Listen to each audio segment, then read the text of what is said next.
queridos alunos, sejam muito bem-vindos para mais uma dica aqui para o seu concurso. Hoje nós vamos trabalhar as dicas, uma dica muito importante para o concurso de assistente executivo de defesa social. Então, se você está aí se preparando para esse concurso, lápis e caneta na mão, papel na mão, para a gente anotar todas as dicas que eu trouxe aqui hoje para vocês. Para quem sabe, né, conseguimos aí acertar várias questões em direitos humanos no dia da sua prova. Vou começar me apresentando, eu sou a professora Carlota, eu sou professora aqui do Monster de Direito Constitucional e Direitos Humanos. Para o seu concurso aí, nós vamos conversar muito sobre direitos humanos. Então, mais uma vez, sejam muito bem-vindos, é um prazer tê-los aqui comigo para essa dica de direitos humanos. Vamos começar então a trabalhar? Não vamos perder tempo? Vamos falar hoje, pessoal, sobre as regras de Beijing ou regras de Pequim. Essa regra tem previsão aí no seu edital e eu acredito muito que o examinador vai trabalhar pelo menos uma questão com relação a essas regras. E aqui eu quero que você tome muito cuidado com relação às regras de Pequim, por quê? As regras de Pequim, ela trata ali, na verdade, do procedimento. Ela vai mostrar como que deve se proceder quando um menor, um jovem, aí já a gente vai ver o conceito de jovem, né, de adulto, a gente vai trabalhar isso tudo, quando um menor comete um ato infracional, quando o menor comete um ato que viola a legislação penal. Então, muita atenção aqui. Preparei alguns artigos, tá? Pra gente conversar aqui nessa dica de hoje. Vamos começar então? Lápis e papel na mão. Vamos conversar sobre as regras mínimas das Nações Unidas para a administração da justiça, da infância e da juventude.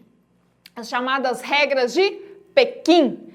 As regras de Pequim vêm então na Resolução 40 de 1933, Resolução 40 de 33, de 29 de novembro de 1985. Então, quando surgem essas regras, que vão trazer regras mínimas da ONU, da Organização das Nações Unidas, que vão especificar como que deve ser a administração da justiça, a administração da infância e a administração da juventude, essas regras então vão surgir aqui em 1985. Essa data é muito importante, pode ser que seu examinador te cobre aí qual que é essa data. Então, aqui a gente vai ver o procedimento, as matérias procedimentais para proteger aí a infância e a juventude. Vamos começar então a conversar um pouquinho sobre o artigo 2º. E o artigo 2º ele é importante por quê? Porque ele vai trazer algumas definições que as regras trazem para nós, as regras de Pequim. Então, olha só, no artigo 2º fala, o título é do alcance das regras e das definições utilizadas. O que fala o artigo 2.1? Fala assim, olha, as regras mínimas, ou seja, o conjunto de normas mínimas para regulamentar a administração da infância e da juventude, uniformes que se enunciam a seguir aplicarão a quem? Aos jovens infratores, com imparcialidade, sem distinção alguma, por exemplo, de raça, cor, sexo, idioma, religião, opinião política ou de qualquer outra natureza, origem nacional, social, posição econômica, nascimento ou qualquer outra condição. O que a gente tem aqui nessa regra que você precisa colocar aí no seu caderno? Uma observação. Aqui nós temos então o princípio chamado da igualdade. Princípio da igualdade. O que significa esse princípio da igualdade? Tratar todos como iguais, tratar os iguais como os iguais, os diferentes como os diferentes, na medida de suas desigualdades. Então, olha só, quando fala assim, quando o item do artigo 2º.1 fala as regras mínimas são aplicadas aos jovens infratores, devem ser aplicadas, então, essas regras mínimas com imparcialidade. Eu não posso, por exemplo, aplicar essa regra observando, por exemplo, a opinião política do jovem, a cor do jovem, o sexo, a raça, o idioma, a religião, muito pelo contrário. Se você aplica as regras aos jovens infratores, você não tem que observar qual a cor da pele, qual o sexo, muito pelo contrário, porque você, para aplicar as regras, precisa preservar o princípio da igualdade. Então, esse é o primeiro ponto aí que eu quero que você lembre. E essas regras são aplicadas a quem? Aos jovens infratores, também conhecidos como menores infratores. Então, na sua prova pode falar menores infratores, jovens infratores, se atenham aí a essas expressões que no final significa a mesma coisa, tá? Esse é o primeiro ponto. Vamos, então, para o próximo ponto. Próximo ponto. Artigo 2º, ponto 2, vai falar assim, olha, para os fins das presentes regras, os Estados-membros aplicarão as definições seguintes de forma compatível com seus respectivos sistemas e conceitos jurídicos. Aqui, uma dica valiosa. Muita atenção com conceitos. Examinador gosta de conceito na hora da prova. Então, perceba que o artigo 2º, ponto 2, ele vai trazer 3 conceitos básicos. E aqui você precisa memorizar para sua prova. Quais são os 3 conceitos que nós temos, então, no artigo 2º? O conceito de jovem, o conceito de infração e o conceito de jovem infrator. Perceba que, primeiro, o legislador, ele cria o que é jovem, ele busca explicar para o Estado o que é considerado jovem. Depois ele vai falar, olha, infrator, infração. O que é uma infração? E por fim ele faz essa junção de jovem mais infração para gerar o quê? Jovem infrator. Então se atenham a esses conceitos, porque examinador gosta de conceito. Vamos ver o que significa então jovem. Jovem é toda criança ou adolescente. Então coloca aí no seu caderno. Jovem é toda criança ou adolescente que de acordo com o sistema jurídico respectivo, pode responder por uma infração de forma diferente do adulto. Então, olha só, jovem é uma criança ou uma adolescente que pode responder por uma infração de forma diferente de um adulto. Por quê? Quando a pessoa é maior de 18 anos, o que ela responde? Por crime. A criança ou o adolescente que comete uma infração, que comete um ato ilegal contrário à lei, comete então o quê? Uma infração. E aí, a gente vai ver aqui que o legislador ele coloca o conceito de infração. Então, você vai levar para sua prova aqui, criança e adolescente não responde por crime, responde por infração. O examinador vai colocar na sua prova que é por crime. Não, crime são para adultos maiores de 18 anos. Criança e adolescente responde por atos infracionais, comete então uma infração. Infração, então, o que é? É todo o comportamento, seja uma ação, um agir, ou uma omissão, um não agir, um não fazer, penalizado com a lei, de acordo com o respectivo sistema jurídico. Então, olha só, presta atenção. Infração é o quê? É todo o comportamento humano. É uma ação, um agir, um fazer, ou um não fazer, um não agir. Tá? Só que não é qualquer ação ou omissão, fazer e não fazer, ou agir ou não agir. Essa ação e omissão precisa estar prevista em lei. Nós precisamos ter uma lei que vai falar que determinada ação, que determinado comportamento humano é contrário, se cometido, viola então aquele ato legislativo, viola então aquela lei. Então, olha só. infração é todo comportamento, seja uma ação ou uma omissão, penalizado com a lei de acordo com o respectivo sistema jurídico. No Brasil, nós temos, por exemplo, como sistema jurídico, o ECA, Estatuto da Criança e do Adolescente, que vai tipificar os crimes cometidos ali, os atos infracionais, cometidos ali por criança e adolescente. E aí, vamos mais. O legislador que cria, então, essas regras, fala assim, olha, então, já que a gente já sabe o que é jovem e o que é infração, precisamos criar um conceito. Que conceito? O conceito de jovem infrator. Então, jovem infrator é aquele a quem se tenha imputado o cometimento de uma infração, ou seja, um comportamento penalizado no ordenamento jurídico, um comportamento, seja uma ação ou omissão, penalizado no texto da lei, ou que seja considerado culpado do cometimento de uma infração. Então, jovem infrator é quem? Uma criança ou um adolescente que, com um comportamento, com uma ação ou omissão, foi penalizado com a lei. Por quê? Por ter sido considerado culpado por ter cometido, então, uma infração, cometido, então, um ato que estava previsto em lei.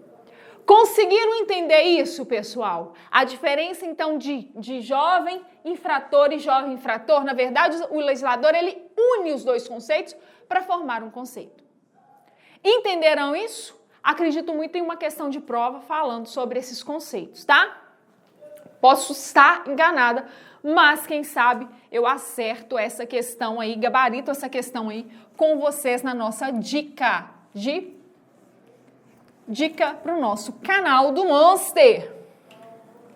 Além disso, o artigo 2.3 fala assim, olha, em cada jurisdição nacional, procurar-se-á promulgar um conjunto de leis, um conjunto de normas e disposições aplicáveis especificamente aos jovens infratores, assim como os órgãos e instituições encarregadas das funções de administração da justiça, da infância e da juventude, com a finalidade de...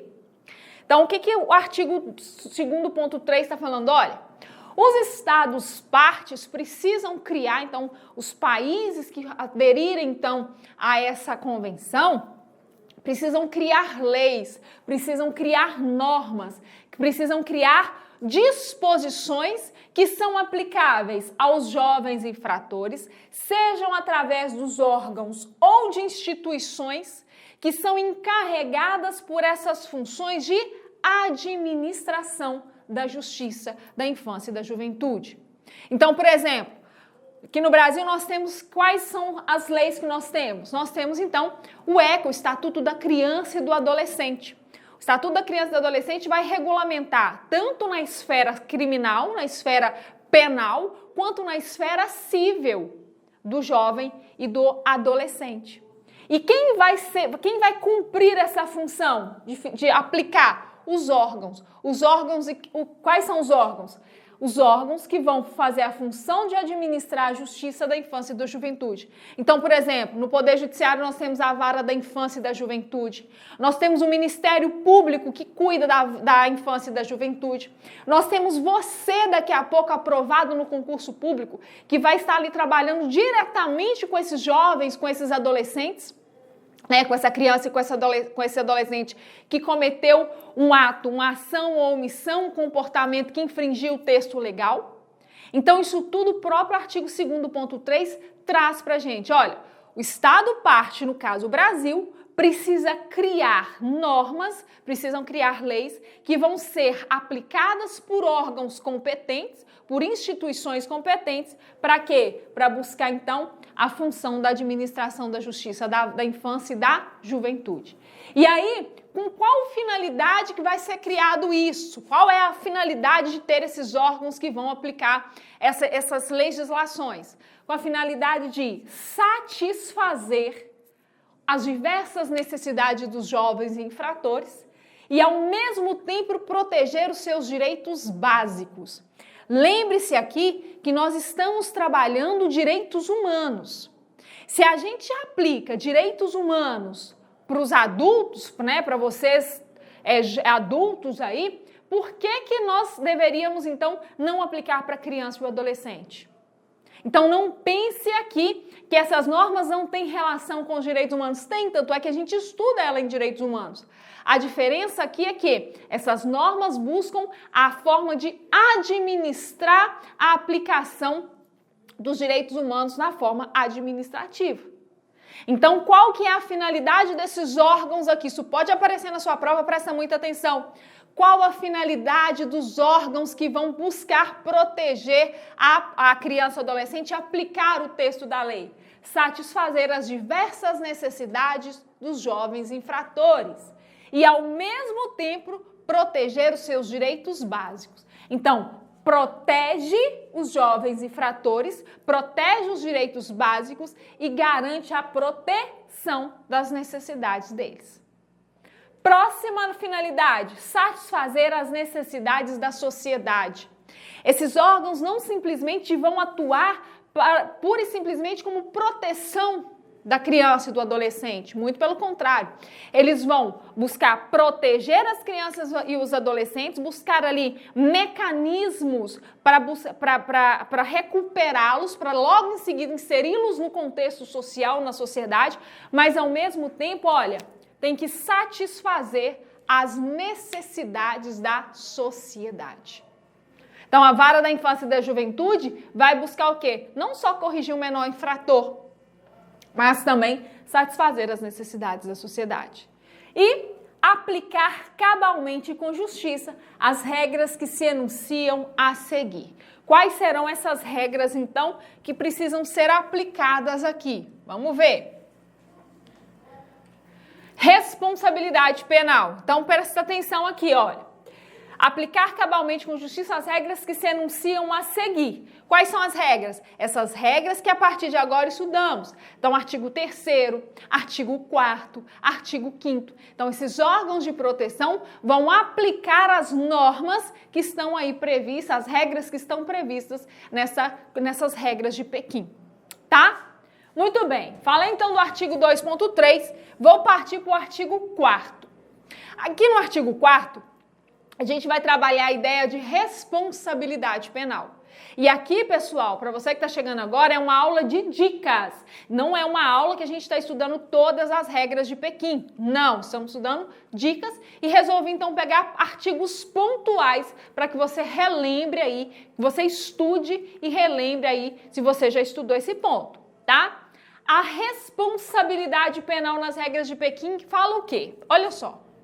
Nos sistemas jurídicos que reconheçam o conceito de responsabilidade penal para os jovens, seu começo não deve fixar-se numa ideia demasiado precoce, levando-se em conta as circunstâncias que acompanham o quê? A maturidade emocional, mental e intelectual.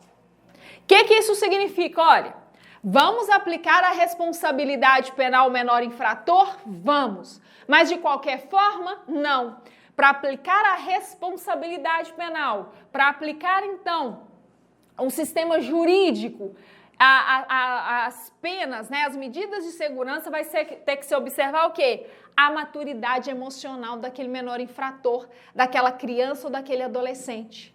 Além disso, tem que observar a maturidade mental. Ele tem discernimento mental para saber que aquela prática, aquela ação ou omissão, aquele comportamento que ele praticou, naquele momento ele tinha discernimento mental de saber que aquilo era certo ou que aquilo era errado?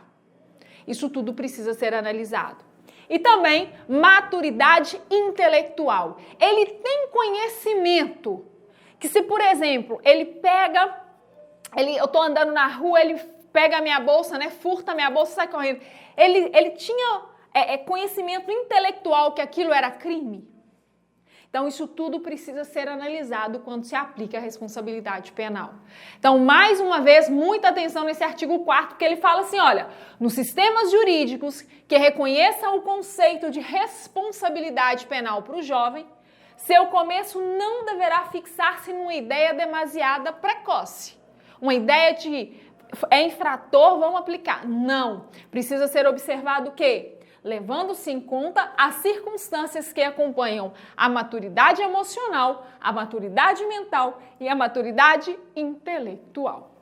Então, você vai lembrar disso, que para aplicar a responsabilidade penal ao menor infrator, criança ou adolescente, o Estado, né, os órgãos ali de repressão precisam analisar, então, a maturidade emocional, mental e intelectual daquele jovem, daquela criança, daquele adolescente.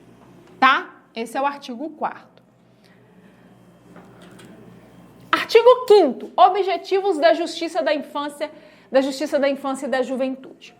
A gente sabe que tudo na vida tem um objetivo. Você está aqui hoje assistindo a minha aula, né? Minha dica de hoje, você tem um objetivo. Acredito eu que seu objetivo, você não está aqui só para me ver. Seu objetivo maior é o quê? É passar no concurso. Então, assim como você tem o seu objetivo, eu tenho os meus objetivos, as regras de Pequim também trazem objetivos. O porquê dessa regra? Qual a importância dessa regra? O que ela vai buscar? E aí o artigo 5º traz isso pra gente. Olha só o que ele fala. O sistema de justiça da infância e da juventude enfatizará o quê? O bem-estar do jovem. E vai garantir que qualquer decisão em relação aos jovens infratores será sempre proporcional.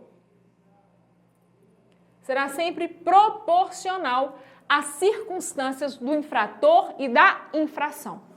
Então, se vier na sua prova perguntando qual o objetivo da justiça da infância e da juventude, buscar o bem-estar do jovem e garantir que qualquer decisão em relação a eles seja dada na forma proporcional ao quê? As circunstâncias da infração praticada e do infrator. Então, por exemplo, não adianta nada eu querer aplicar uma penalidade a um menor infrator, é muito maior do que o crime, a infração que ele cometeu.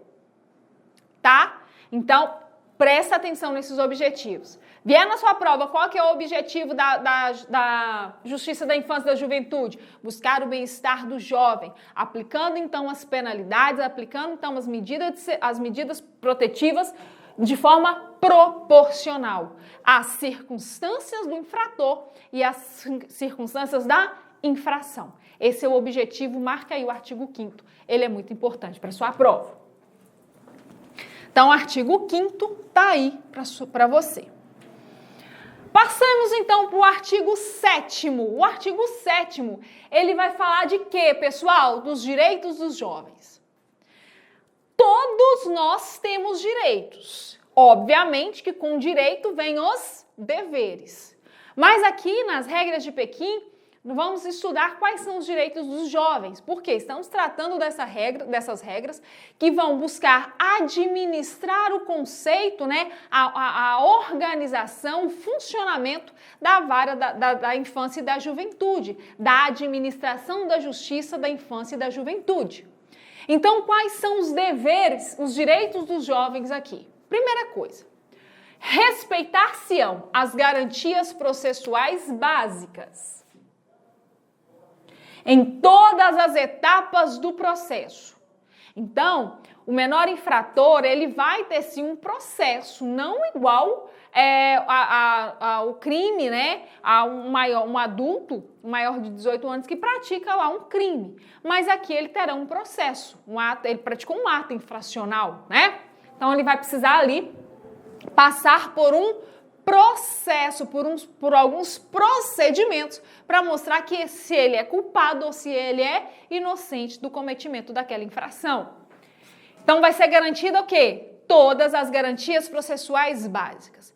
Ampla defesa, contraditório, direito lá de advogado, direito de ter, né, na presença no momento da oitiva perante a autoridade judiciária ou delegado de polícia, a presença lá do conselho tutelar ou dos responsáveis por aquela criança, o direito de ser representado por um defensor, por um advogado, seja ele um advogado particular ou um defensor público, isso tudo são garantias processuais que o menor infrator precisa ter. Além disso, Como? Quais são, então, esses mecanismos, nessas garantias processuais? Presunção de inocência. Ou seja, ninguém é considerado culpado até o trânsito em julgado da sentença penal condenatória. Temos aqui, então, um princípio constitucional, o princípio previsto no texto da Constituição Federal, princípio da presunção de inocência. Direito de ser informado das acusações. O menor tem direito de saber, olha, você, menor infrator, você está sendo apreendido, não preso, você está sendo apreendido pela prática de tais e tais e tais atos infracionais. A pessoa tem o direito de saber por que ela está sendo ali detida naquele momento, apreendida. O direito de não responder é o vulgo direito ao silêncio, né? O menor infrator também tem o direito ao silêncio. Todos nós temos, por que ele não teria? Direito à assistência judiciária, direito ali de ser ouvido por um juiz, né? Ser ouvido ali pelo órgão do Ministério Público, por um psicólogo forense, né? Por um médico forense, então é um direito dele. Direito à presença dos pais, olha aqui, ó, presença dos pais ou tutores ou responsáveis por ele. Além disso, direito à confrontação com testemunhas. Colocar ali o menor infrator com a testemunha para confrontar o que o menor está falando. E a interrogá-las e o direito de apelação ante uma autoridade superior. Aqui, pessoal, o chamado direito de apelação é um recurso previsto na lei em que a pessoa tem o direito de buscar se defender em instâncias superiores. O direito de do seu caso ser analisado depois de uma sentença ou depois de uma decisão dada pelo juiz por um outro juiz ou por um superior que não julgou aquela demanda. E aí, então, eu vou fazer o quê? Eu vou ajuizar um recurso de apelação. Eu vou apelar daquela decisão proferida nos autos infracionais. Então, esses são os direitos aí que todo jovem tem, tá? Todo jovem tem aí quando, então, é conduzido por cometimento de atos infracionais. Artigo 8º, proteção da intimidade. Se ele tem todas as garantias processuais, se ele tem lá o direito do contraditório, presunção de inocência, direito de ser ouvido pelo juiz, direito lá da presença dos pais, é óbvio que ele vai ter o quê? A proteção da intimidade. Proteção da intimidade é direito fundamental, é direitos humanos, previsto tanto em tratados e convenções internacionais quanto no próprio texto da Constituição Federal. Quando fala que a intimidade é inviolável, garantia a proteção da nossa intimidade. Então, olha só, para evitar que a publicidade indevida ou o processo de difamação prejudique os jovens, respeitar-se-á em todas as etapas o seu direito à intimidade. Imagine vocês, um jovem é apreendido, conduzido até a autoridade responsável por lavrar lá o ato infracional. A autoridade, então, querendo, mostrar serviço, faz um selfie ou filma aquilo e joga nas redes sociais. O que ele está fazendo? Violando o quê? O direito de intimidade daquele jovem. Por quê? Porque proteção, principalmente de menor, de jovens aí, crianças e adolescentes, essa proteção. Por isso que às vezes a gente vê, os menores na televisão sendo conduzidos por atos infracionais ou levados ali à presença da autoridade judiciária e aí eles colocam tipo um embaçador, na face da criança, do adolescente, para quê? Para preservar o seu direito à intimidade. Então, eles também necessitam do direito à intimidade. Além disso, em princípio, não se publicará nenhuma informação que possa dar lugar à identificação de um jovem infrator, justamente para preservar essa intimidade do jovem. Então, não vai ter nada desse princípio de publicidade. Não vou publicar o nome, de quem que ele é filho, a foto, nada dele para respeitar o quê? A proteção da intimidade. Tá? Anota esse ponto aí, guarda essas informações, porque ela é muito importante. E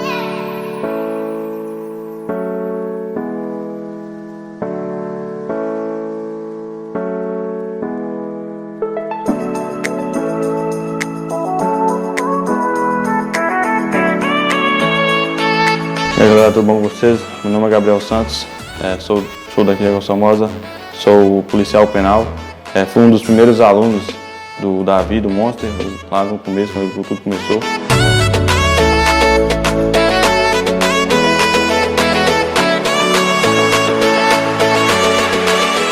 O Monster Concurso abriu as portas para minha vida, né? Tipo assim, me deu uma perspectiva de vida. Se não fosse o Monster Concurso, eu não estaria onde eu estou, não.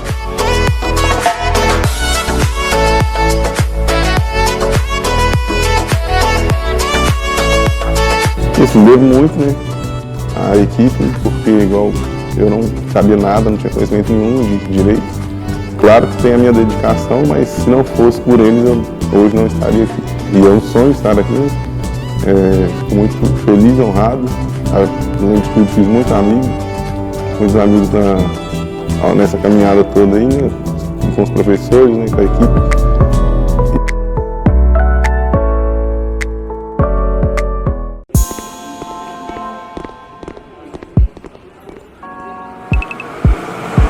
Ô Robson, vai assistir o que hoje? Ah, cara, vamos ver que tem alguma coisa boa aí pra ver? Vamos lá, cheguei. Pegou o controle. Robson, a pipoquinha lá, cara. Pipoquinha pra gente assistir aqui. Demorou, né, Lê? Filminho sem pipoca não é filme não, ó.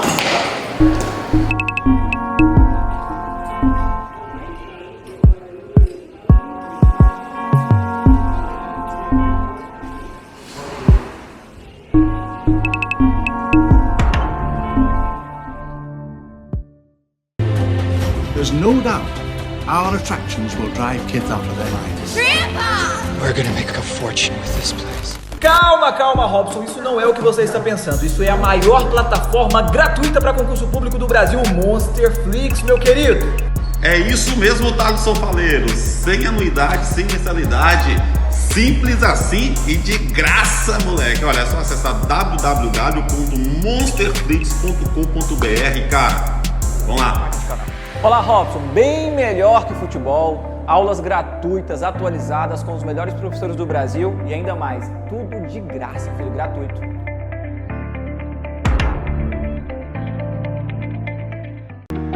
Não perca tempo e adquira agora mesmo a nossa assinatura ilimitada. São vários conteúdos para você mudar de vida em 2021. Acesse agora www.monsterconcursos.com.br ou fale conosco através das nossas redes sociais. Aqui é Monster, tudo nosso e nada deles.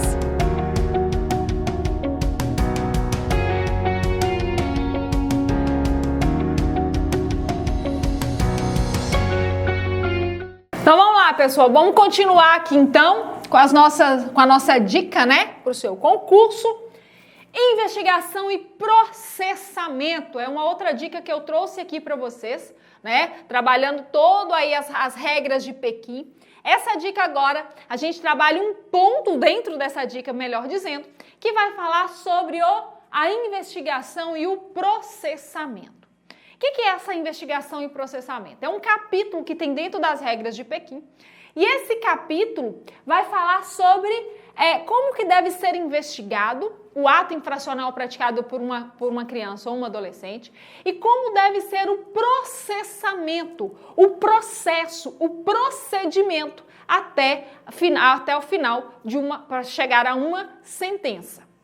Então, olha só o que eu trouxe aqui para vocês. O artigo 10. O artigo 10 vai falar o primeiro contato.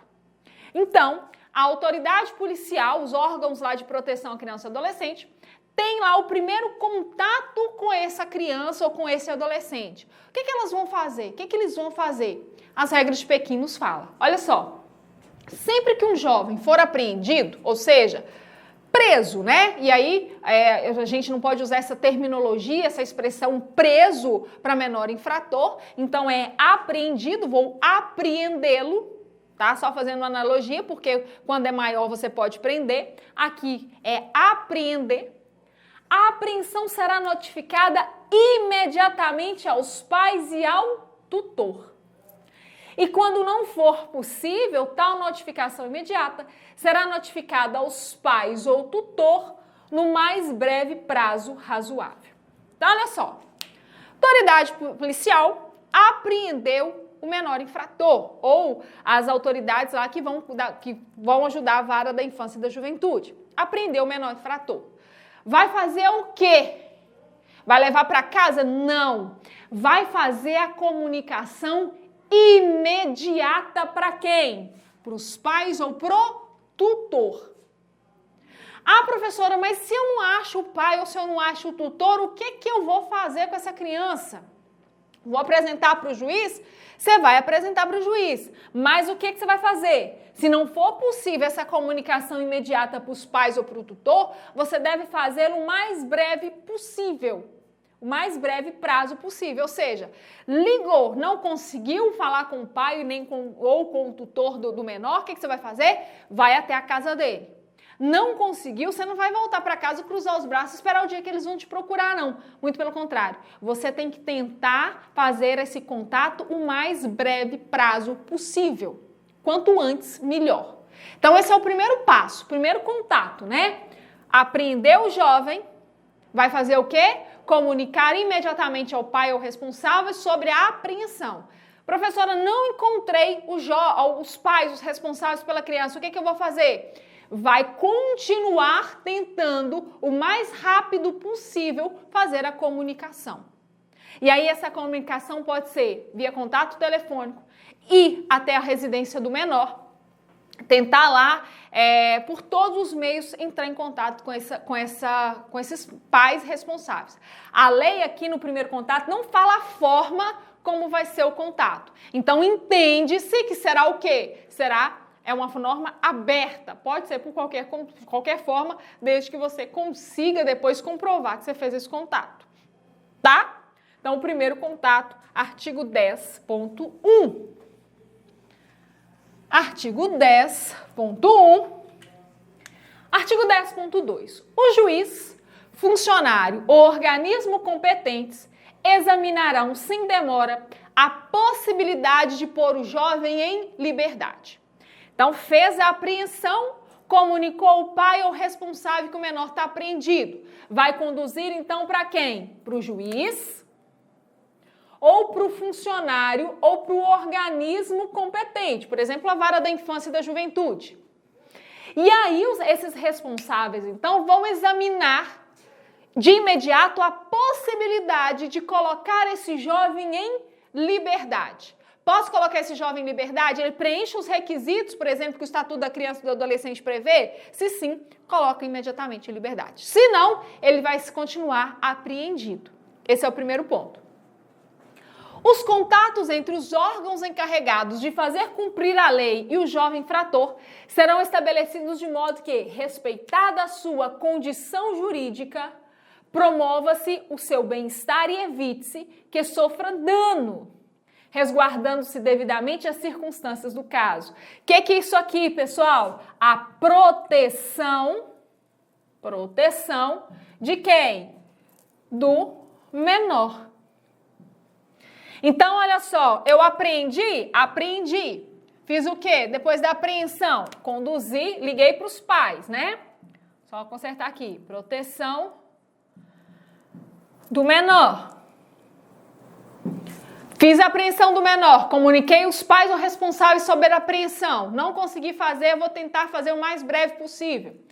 E conduzi, então, para o juiz, para o funcionário ou para o organismo responsável por analisar aquela apreensão. As autoridades, os órgãos, então, de proteção falaram, olha, essa apreensão pode ser, então, relaxado, o menor pode ser posto em liberdade. Então, ele vai ser posto em liberdade. Se ele não for posto em liberdade, o que vai ter que ser feito? Vai ter que ser respeitada a sua condição jurídica e o bem-estar desse jovem, desse adolescente. É uma proteção para esse jovem, é uma proteção para esse adolescente.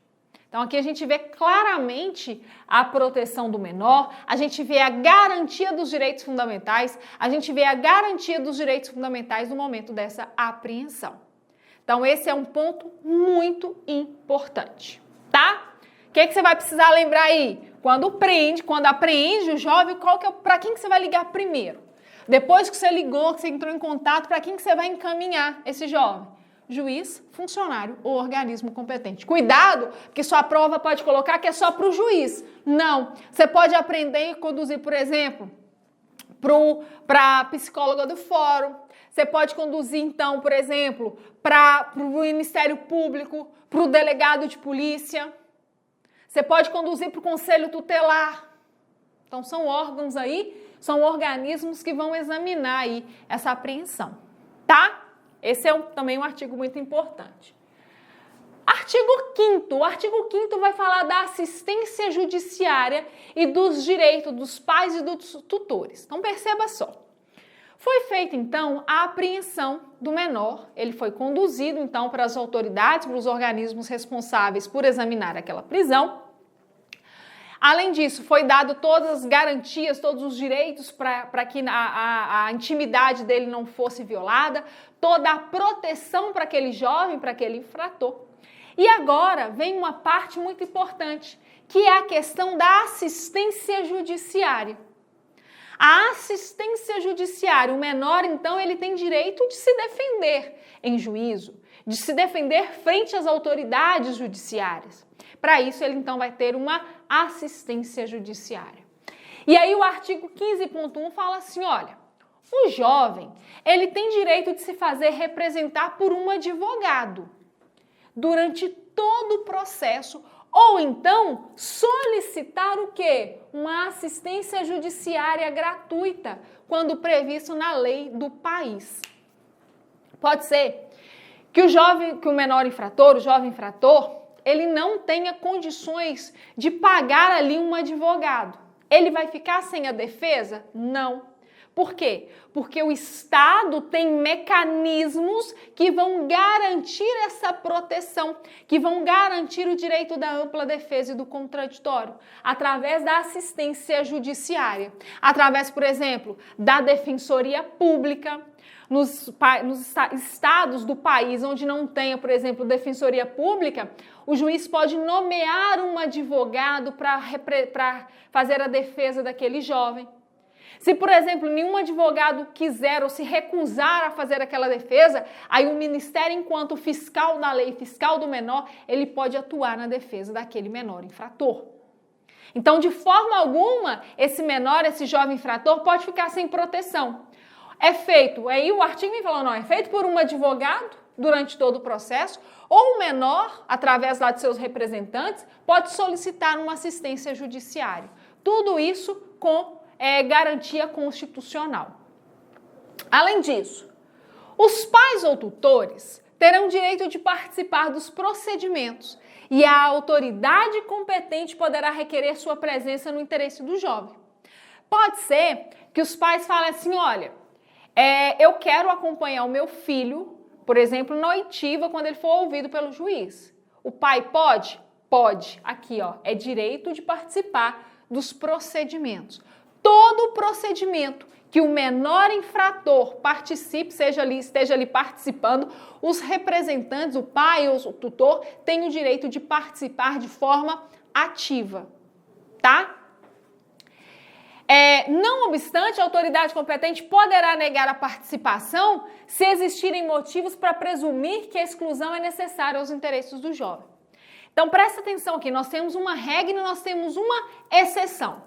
A regra é que os pais ou os tutores têm direito de participar de todos os procedimentos que envolvam ali a colheita de provas, oitivas, enfim, tudo que é relacionado ao procedimento que está relacionado ao jovem infrator.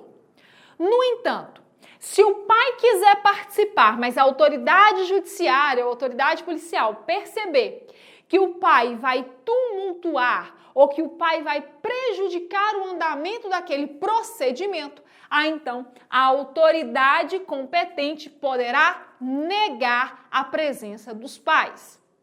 Mas cuidado, essa negativa não é simplesmente falar assim, olha aqui, eu não quero que o senhor participe agora na oitiva do menor, porque o senhor vai atrapalhar. Não, isso precisa ser fundamentado nos autos do ato infracional, tá? Isso precisa, então, ser escrito lá pela autoridade judiciária, olha...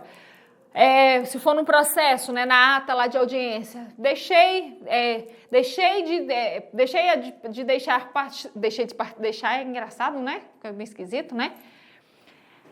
Restringir a participação da mãe do menor, tendo em vista que ela vem obstruindo o procedimento, ela vem tumultuando a oitiva, ela vem tumultuando o ato para o qual estamos aqui reunidos, enfim, precisa ser justificado. Não é simplesmente a autoridade competente falar aqui, vai ser eu e o menor aqui, pronto, acabou. Não, tá? Então a regra é que os pais ou tutor podem participar, mas quando houver ali algo que as autoridades competentes observem que vai haver obstrução do procedimento, que vai prejudicar a colheita das provas, enfim, aí a autoridade pode justificar a não participação do tutor ou dos pais. Cuidado com essa informação, porque a prova vai falar que em momento algum, em hipótese alguma, em nenhum caso, os pais podem deixar de participar. Podem sim, quando a autoridade competente negar a participação se existirem motivos para presumir que a exclusão é necessária aos interesses do jovem. Esse é um ponto bem marcante e bem importante. Tá? Lembraram disso? Tá tranquilo esse ponto? Muito bem. Vamos prosseguir então com a nossa dica. Dica para você que vai tentar aí o concurso para SEDES, auxiliar educacional. Pluralidade de medidas aplicáveis. Cuidado aqui com as pluralidade de medidas aplicáveis. Por quê? Porque aqui eu tenho um rol, uma lista de medidas que podem ser aplicadas ao infrator. E aí, quais são elas? Artigo 18.1.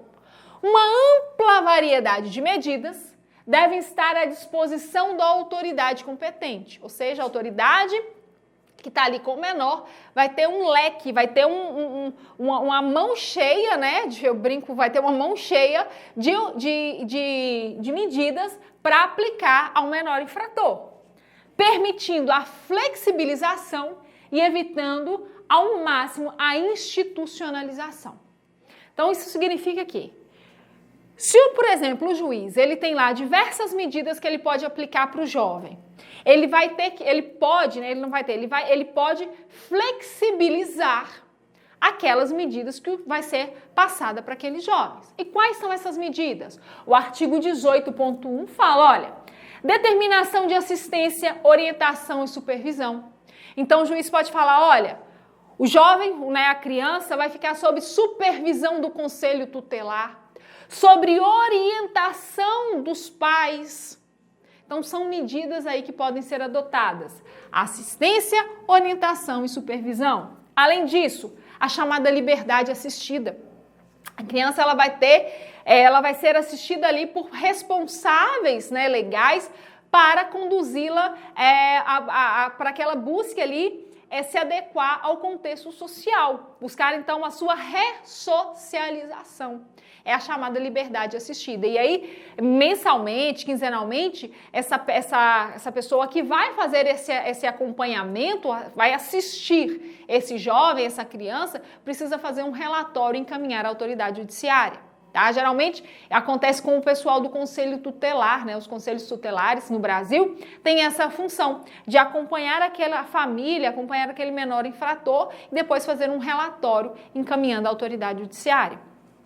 Além disso, prestação de serviço à comunidade. Quem disse aqui que menor não pode prestar serviço à comunidade está enganado. Então, não confunda isso na prova. Você pode olhar a questão e falar, pegadinha de prova. Menor não pode ser preso, como é que ele pode prestar serviço à comunidade? Mas aqui é uma pena alternativa. Então, menores, tá? Menores infratores, criança e adolescente, pode prestar serviço à comunidade, desde que esse serviço não seja degradante, não seja cruel e não cause ali danos, tanto moral, psicológico ou físico àquela criança, tá? E pode ainda aplicar multas, indenizações e restrições. Aplicar determinada multa, determinado valor pecuniário, dinheiro, né? Mexeu no bolso, mexeu com o brasileiro, né? Mexeu com a pessoa, não só com o brasileiro, mexeu com o cidadão, com a pessoa. Pode colocar o menor infrator para indenizar a pessoa, indenizar pelo ato que ele cometeu, ou restituir, por exemplo, o bem furtado, por exemplo. Vamos imaginar que a criança foi ali, furtou a bolsa na rua, então aqui, restituir a bolsa. Então, são medidas que devem ser observadas, tá? Lembra aqui desse ponto, olha, prestação de serviço à comunidade. Por quê? Porque o menor infrator, o jovem infrator, ele pode prestar serviço à comunidade. E aí não caiam nessa de que é pegadinha de prova, porque não é pegadinha de prova nesse ponto aqui, tá? Além disso, determinação de tratamento institucional ou outras formas de tratamento. Se o juiz, a autoridade lá competente, observar que aquela criança, que aquele adolescente precisa de tratamento, e aí um tratamento institucional, um tratamento médico, um tratamento psiquiátrico, ele vai encaminhar, então, como penalidades. Além disso, determinação de participar em sessões de grupos e atividades similares. Inserir a criança ou adolescente em grupos, buscando o máximo de convivência, buscando a sua ressocialização. Além disso, determinação de colocação em lar substituto, centro de convivência ou outros estabelecimentos educativos. Já, quando você for aprovado no concurso público, você vai trabalhar aonde? Em estabelecimentos educativos. A sua função será educar esses menores infratores, buscar estabelecer parâmetros para que, quando eles saírem dessas medidas, eles sejam inseridos no contexto social e não voltem a delinquir, não voltem, então, a causar, a praticar atos infracionais. Essa é a sua função daqui a pouco. E se Deus quiser, você vai ser aprovado. Além disso, tem outras determinações pertinentes. Então, cuidado aqui. O examinador pode falar assim que as medidas previstas como penalidades nas regras de Pequim são medidas restritivas. Não é considerado, e pode anotar no seu material, não é considerado um rol taxativo, é um rol exemplificativo. Professora, qual a diferença de um rol taxativo para um rol exemplificativo? Quando eu falo num rol taxativo, serão apenas aquelas medidas, aquela proteção, por exemplo, as penalidades que serão aplicadas. O juiz não pode aplicar nenhuma outra medida. Quando eu falo que o rol é exemplificativo, o próprio rol, as próprias medidas, ela traz no final a possibilidade de outras que não estão ali previstos. É o caso, então, aqui, ó, outras determinações pertinentes. Então, aqui, olha, deixa eu voltar aqui, no artigo 18.1, eu tenho um rol exemplificativo. Eu tenho um rol exemplificativo. Ou seja, no finalzinho aqui, quando o artigo fala outras determinações pertinentes, pode ser que naquele caso concreto, o juiz analisando aquele caso vai falar, olha, essas medidas que estão previstas na regra de Pequim não são suficientes para esse menor infrator. Vamos aplicar essa e essa. Então, dá um leque maior, dá maior amplitude à possibilidade de aplicação. Lógico, a aplicação das penalidades precisam observar o quê? Os direitos humanos e os direitos fundamentais, tá? Você vai lembrar disso para a hora da sua prova. É um rol exemplificativo. Prestação de assistência necessária, artigo 24. Escolhi o artigo 24.1, por quê? Vai falar assim, olha, procurar-se-á proporcionar aos jovens, em todas as etapas dos procedimentos, assistência em termos de alojamento, ensino e capacitação profissional, emprego ou qualquer outra forma de assistência útil e prática para facilitar o processo de reabilitação.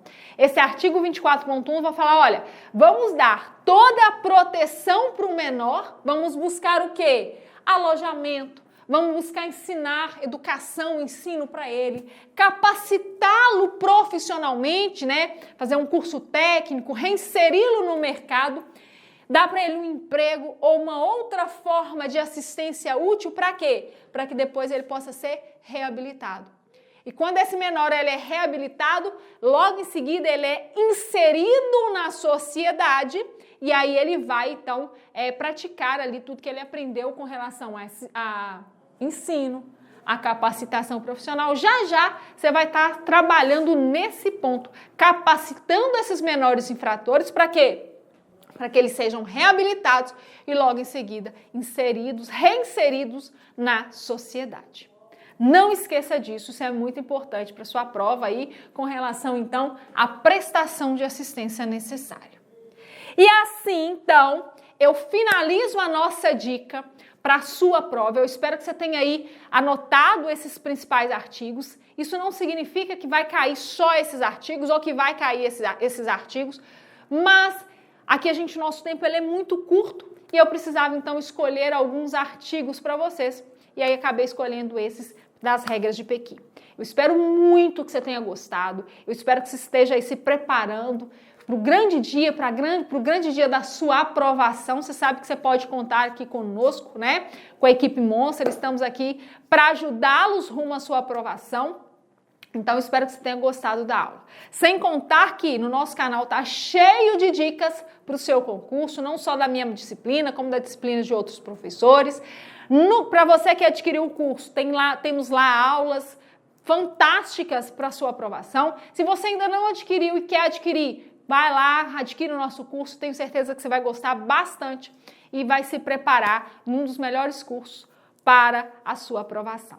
Já agradeço muito o carinho e a gente se encontra numa próxima dica. Um grande beijo e até mais. Tchau, tchau.